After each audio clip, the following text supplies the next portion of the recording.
ஞாயிறு விடுமுறையையொட்டி திருச்செந்தூர் சுப்பிரமணிய சுவாமி கோவிலில் பக்தர்கள் கூட்டம் அலைமோதுகிறது. இது குறித்தான முழு விவரங்களோடு இணைகிறார் நமது செய்தியாளர் பவானி. வணக்கம் பவானி. திருச்செந்தூரில் எந்தெந்த பகுதிகளில் பக்தர்களின் கூட்டம் அதிகமாக காணப்படுகிறது? அங்கிருக்கக்கூடிய கள நிலவரங்கள். கண்டிப்பாக. அதாவது திருச்செந்தூர் சுப்பிரமணிய சுவாமி திருக்கோயிலுக்கு தினசரி பல்லாயிரக்கணக்கான பக்தர்கள் வருகை தருவது வழக்கம். வரக்கூடிய பக்தர்கள் கடலில் புனித நீராடிய பின்பு முருகனை வழிபட்டு தங்களுடைய சொந்த ஊர்களுக்கு திரும்பி செல்வாங்க. இந்த நிலையில இன்றைய தினம் ஞாயிற்றுக்கிழமை விடுமுறை தினம் என்பதால் பல்வேறு பகுதிகளிலிருந்து அதிகாலை முதல் ஏராளமான பக்தர்கள் சுவாமி தரிசனம் செய்ய வருகை தந்த வண்ணம் இருக்கின்றன. குறிப்பாக திருநெல்வேலி, தூத்துக்குடி, கன்னியாகுமரி, திருப்பூர், சிவகங்கை உள்ளிட்ட பல்வேறு மாவட்டங்களில் இருக்கக்கூடிய பக்தர்கள் முருகனை தரிசனம் செய்வதற்காக வருகை தந்த வண்ணம் இருக்கிறாங்க. கோயிலுக்கு வருகை தந்த பக்தர்கள் கோவில் இருக்கக்கூடிய கடற்கரையில் புனித நீராடி நாளிக்கிணறில் குளித்துவிட்டு குடும்பத்துடன் நீண்ட வரிசையில் நின்று சுவாமி தரிசனம் செய்து வரக்கூடிய காட்சிகளை நம்மால் பார்க்க முடிகிறது.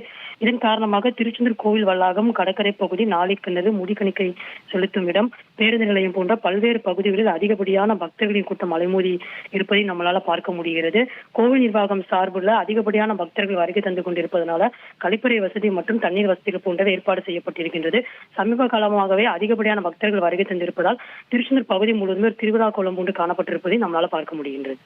உங்கள் முழு விவரங்களுக்கு நன்றி பவானி.